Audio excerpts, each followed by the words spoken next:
場停車中の電車は100号系和歌山線ラストランの電車です。秋岡下本駅で折り返し13時9分発和歌山行きとなります。橋本駅で折り返し13時9分発の和歌山行きとなります。発車までしばらくお待ちください。五条吉野口奈良方面ご利用のお客様は3番乗り場でお待ちください。五条吉野口奈良方面ご利用のお客様は3番乗り場でお待ちください。2番乗り場停車中の電車は臨時電車です。2番乗り場停車中の電車は臨時電車です。13時9分発和歌山行きとなります。途中小川岩で和歌山に停まります。途中小川岩で和歌山に停まります。ご乗車のお客様は乗車券をお買い求めください。臨時電車ご乗車のお客様は券売機で切符をお買い求めください。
高野口小川岩出方面和歌山駅ご利用のお客様は1番乗り場です。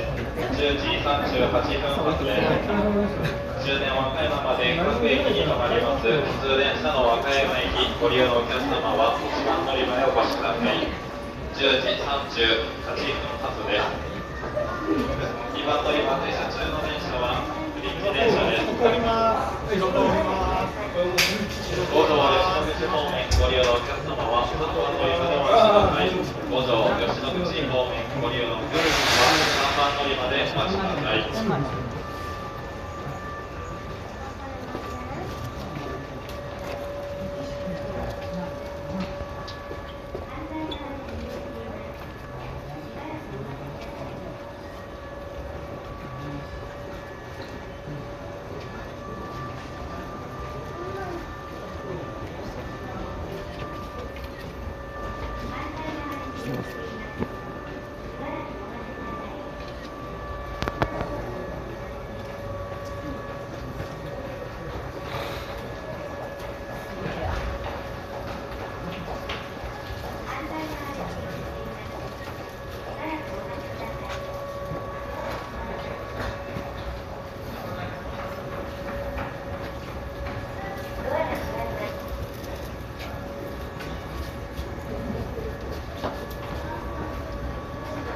次にこのホーム1番乗り場に参ります電車10時38分発普通電車和歌山駅です。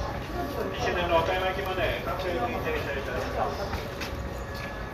10時38分発和歌山駅は現在の新型車両で到着いたします。申し訳ございません。失礼いたします。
ません、向こう正面ください。向こう正面窓口へどうぞ。はい。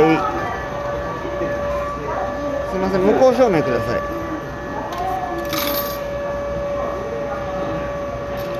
ありがとう。